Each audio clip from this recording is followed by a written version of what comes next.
going on, guys? I'm your host from the East Coast, Gina Man 94, here to give you guys my Survivor Series 2016 review.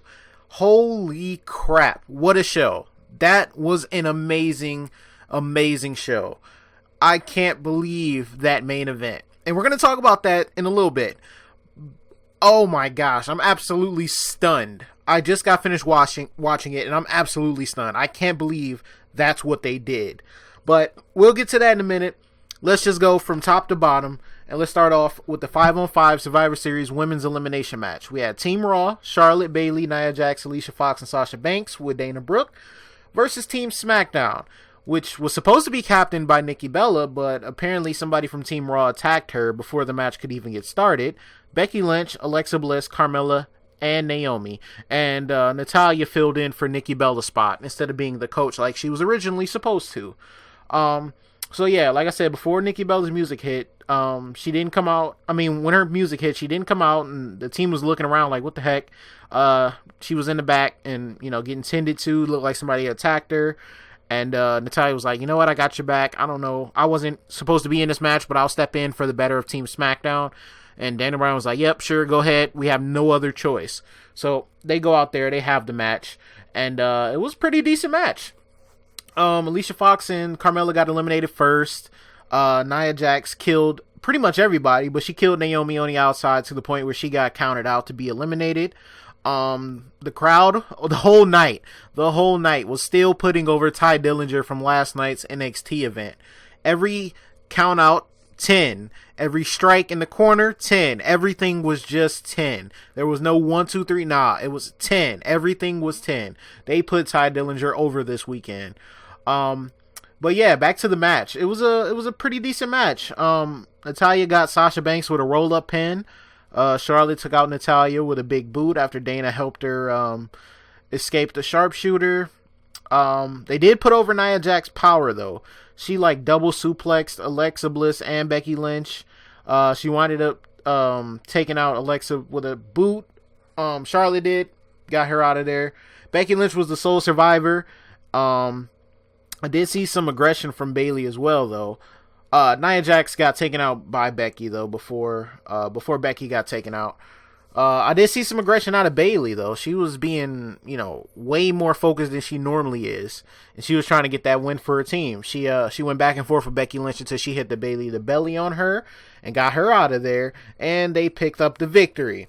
And then after the match, her and Charlotte were the last two left. Charlotte attacked her and started throwing her out the ring, started throwing her into the barricades, and was just destroying her. So I'm pretty sure that's going to set up her next rivalry going forward. But yeah, so Team Raw already early on got a victory over Team SmackDown. Backstage, James Ellsworth was getting picked on by the club. They were making a bunch of chin jokes at him and stuff, of course. It was hilarious. Mick Foley came up, told him to knock it off. And then, he told James Ellsworth how much of a fan of him he is. And, of course, James went off on this whole tirade about how he loved Mick Foley getting thrown off the cell by Taker and getting speared through the ropes by Edge at WrestleMania and just all of that good stuff. And they were pretty much just giving each other admiration. And then Mick Foley tried to get him to switch to Team Blue. And James was like, I thank you for the offer, but I'm loyal to Team SmackDown. I'm loyal to Team Blue. And then Mick was like, all right, that's okay. I admire your loyalty, but you'll see. We're going to crush SmackDown tonight. And then when James Ellsworth turns around, because Mick Foley walked away, he turns around and Braun Strowman's standing right there. And he looked at him. He was like, don't I know you?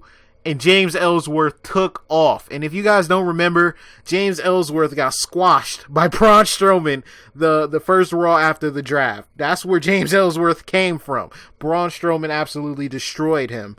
And he got away from him because he didn't want to relive that. So next we had the Intercontinental Championship match, The Miz versus Sami Zayn.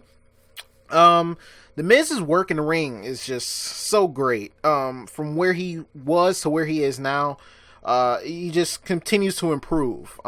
He's become increasingly better at working body parts. Real down and dirty technical wrestler,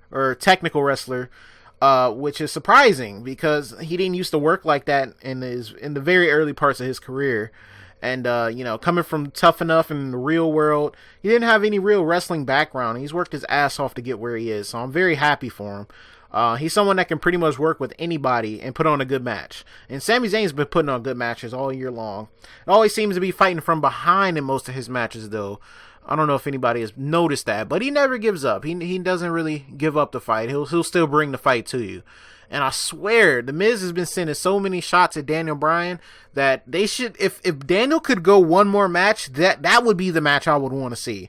Because ever since Talking Smack, The Miz has stole his moveset. He does, the kicks to the chest. He even used the running knee a couple times. He uses the Romero special. And, he knows the crowd knows what he's doing, so he just intentionally does the yes chant at them so that he can get that good heat. He's getting good heat off of using Daniel Bryan, one of the people who is over with the crowd, even though he's not wrestling anymore. Still over. But, if he wasn't retired, that'd be a good match that they would have. But, nonetheless, it was a very good, solid match. The Miz worked Sami Zayn's leg the whole match, and then he eventually snapped into figure four. Sami, got out of it. And eventually put Miz in the figure four. And it looked like The Miz was going to tap out. But Maurice rang the bell. And Sami stopped. He started celebrating. He thought the match was over. He thought The Miz tapped out. And that wasn't the case. The ref was like, hey, no, you didn't win. She just rang the bell. He was like, what? And then as he turns around, The Miz is right there. Grabbed the tights on the roll-up pin and retained the title. I knew there was be some type of BS finish, but I thought Dolph Ziggler was going to come in and interfere.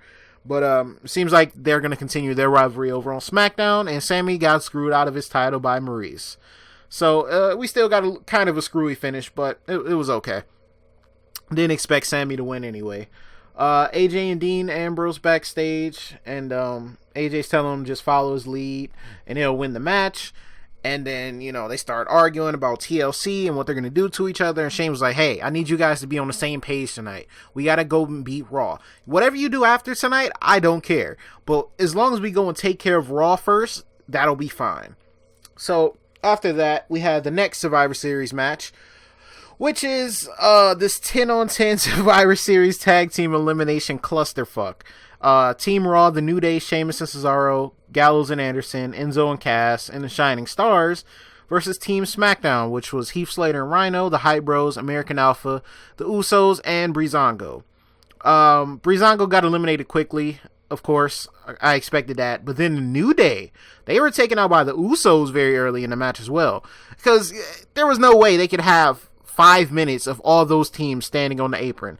And what I love that they did, if one member of the team got eliminated, then both members of the team are eliminated. I'm glad they did it that way. It was very smart. Common sense. It was such common sense to do it that way. And then the High Bros got taken out by Anderson and Gallows. American Alpha eliminated the Shining Stars. American Alpha got eliminated by Anderson and Gallows. They were pretty much eliminating a bunch of people in this match, so maybe that'll lead them into a tag team match for the tag team championships in the future. I don't know. Maybe they'll start building them right. They had a good showing, and I started to see what was going to happen there. So, like I said, maybe they'll start to build them some more. Enzo got knocked off the apron, and Gallows was distracted. He caught a gore from Rhyno, got pinned. Then Enzo and Cass eliminated Heath, Slater, and Rhyno. And then the Usos were the last team for SmackDown, and they eliminated Enzo and Cass. And then it was the Usos and Sheamus and Cesaro. And Sheamus and Cesaro actually clicked on all cylinders for the better of Team Raw.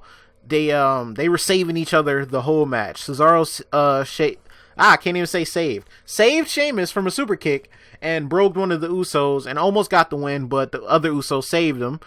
Cesaro saved Sheamus again from a pin after the big splash, and Cesaro went crazy after he got the hot tag, started his uppercut party, hit the very, very slow 619, but he hit it. It was ugly, but he definitely hit it. He was going crazy, couldn't get the pinfall, started swinging one of the Usos, who was saved by his brother, and then he put Cesaro in that armbar leg lock submission that they do. I don't know what they call it yet, but it was just back and forth, bunch of false finishes. It could have went either way. Cesaro reversed into the sharpshooter, and as one of the Usos was going to super kick him, Sheamus saved him and broke the other Uso, and one of the Usos tapped out. I couldn't keep up with which one is which because they're twins. If I'm looking at them, I know, but everything was happening so fast I couldn't really see which one it was. So they were happy. They won the match for Team Raw. And as they were going to shake each other's hands, Sheamus swerved them once again and tried to steal the spotlight instead of them, celebrating as a team. So I still think they got a little bit ways to go, but they're gaining steam and they're heading toward the tag team championship match in the future. And that's actually what Stephanie and Mick Foley gave them. They said they rewarded them for pulling it out for Team Raw and awarding them a tag team championship match against the New Day tomorrow on Raw. So we'll see that. They finally get their championship match, and we'll see that tomorrow. So that's pretty cool. Let's see if they can actually pull out the win and steal the titles from New Day. We'll see. Next, we had the Cruiserweight Championship match. The Brian Kendrick versus Kalisto. If Kalisto wins, the Cruiserweight division goes to Smackdown. And yeah, the pressure was on for Brian Kendrick. But he was caught off guard early by the pace that Kalisto was trying to start the match off with, and he was not ready. But he finally was able to slow it down and get his work in, get his heat in. Was even able to smash Kalisto between like the steel posts and the steel stairs to slow him down significantly. He got the heat from the crowd because, they want to see Kalisto high flying and not grounded. Kalisto did work his way back into the match though. He hit this nasty Spanish fly from the ring apron. It kind of looks like the SOS that Kofi does, but I don't know. It's kind of hard to explain. It was disgusting. They both look like they smacked their heads on the ground. But it was cool. They were both all right. They finished the match. Kendrick was able to counter the Salida del Sol from the top rope. Got him in the captain's hook, but Kalisto fought out. Got to hit another Salida del Sol, but Kendrick was close to the ring ropes, and him being the veteran, he knew where he was in the ring. That's that awareness, and was able to get his foot on the ropes before the ref counted to 3. And then the match didn't even end clean. Baron Corbin, who was supposed to be injured, interfered in the match, hit Kendrick, so he won by DQ, and then took out Kalisto with the end of days. So I guess they're gonna finish their rivalry on SmackDown.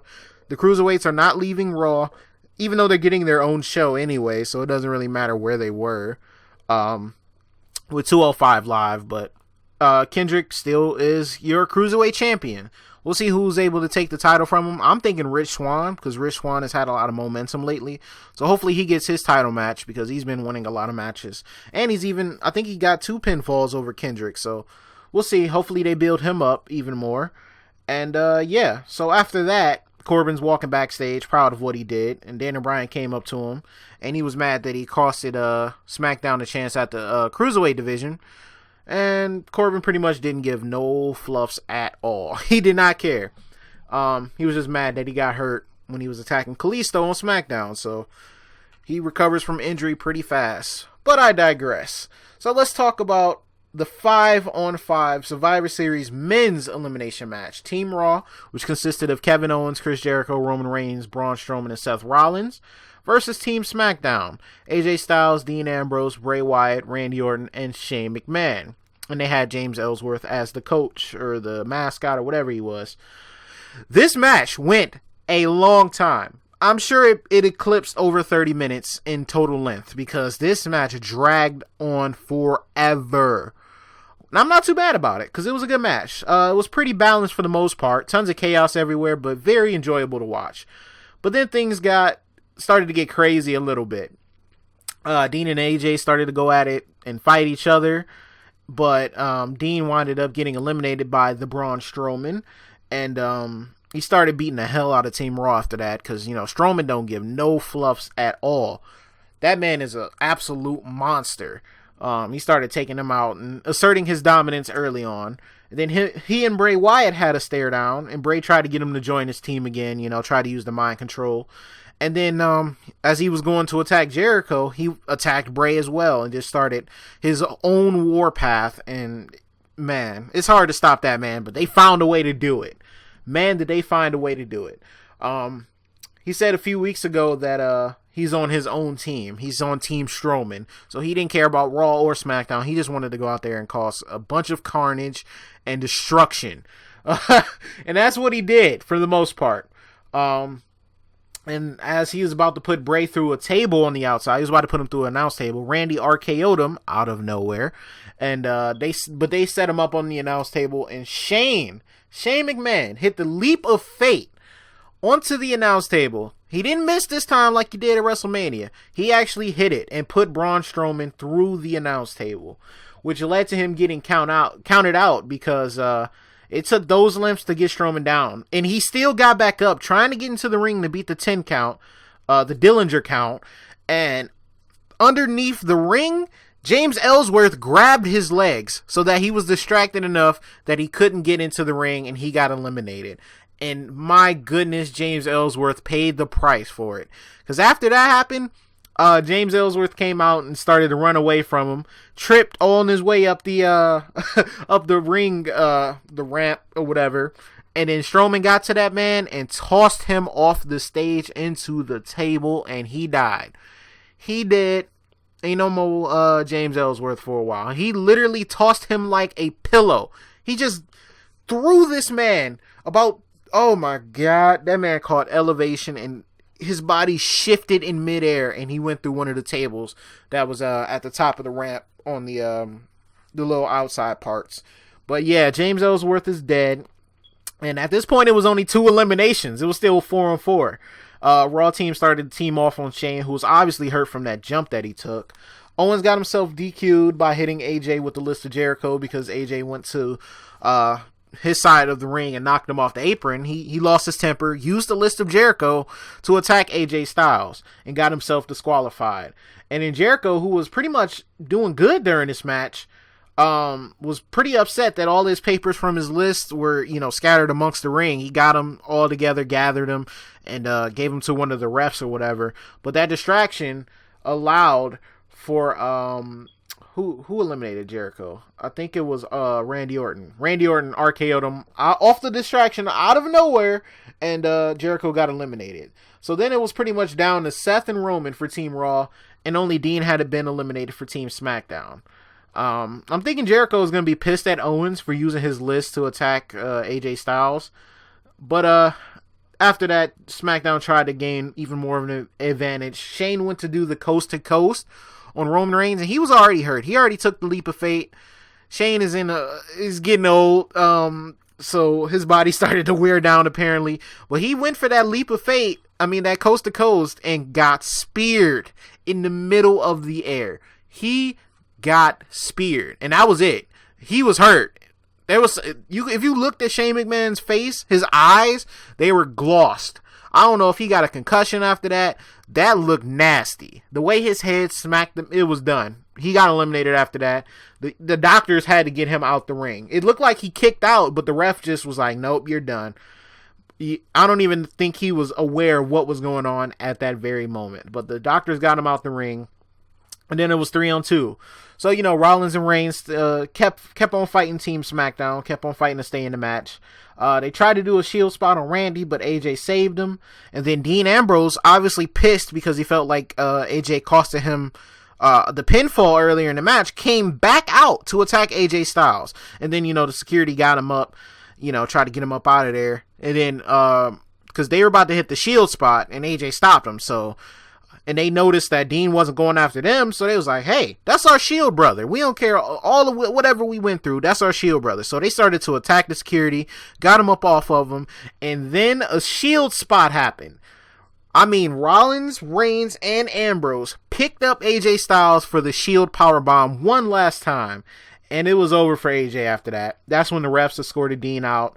He was pretty much satisfied with what he was able to accomplish. He didn't care about the match anymore. He was already eliminated, so screw it. And then Rollins was able to pin AJ Styles and get him out of there. And then it was just a 2-on-2. It was Rollins and Reigns for Team Raw, and Bray Wyatt and Randy Orton for Team SmackDown. And I marked out for that Shield spot, by the way. I definitely did. I know they probably are starting to overuse it a little bit, but I marked out for it. I was happy. So then, they started to surround the ring on both sides, and, Reigns and Rollins was ready. They was ready for the fight. And then Luke Harper popped up out of nowhere, and they started to surround the ring, all three of them, and they took out Harper, and then, chaos started to ensue.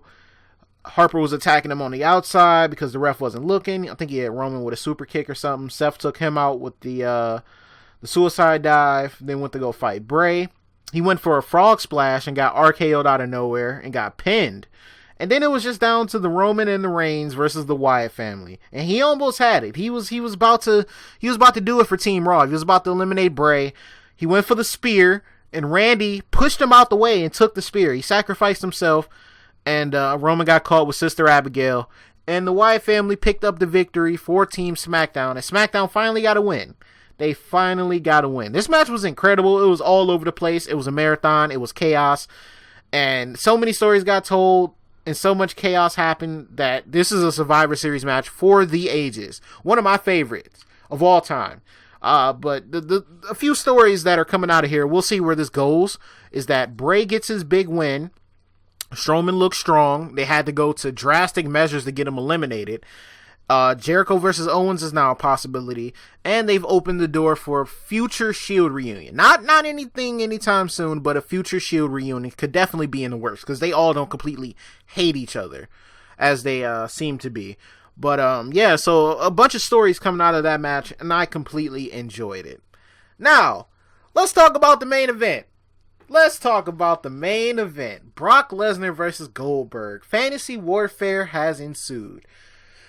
Oh my god. So their music hits. They come out, do their little entrance gimmicks. Brock comes out first, got his little pyro gimmick. He's ready to go. He's ready to destroy Goldberg.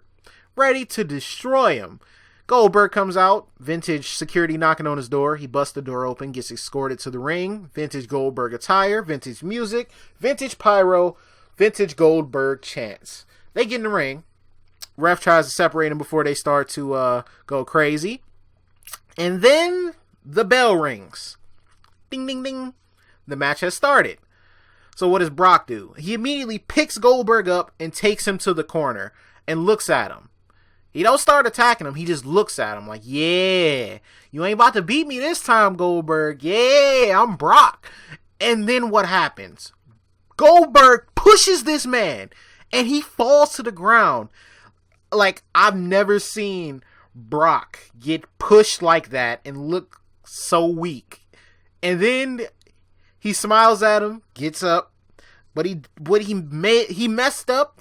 He was too close to Goldberg. So he tried to get up, turn around and reestablish himself. As he did that, he got speared.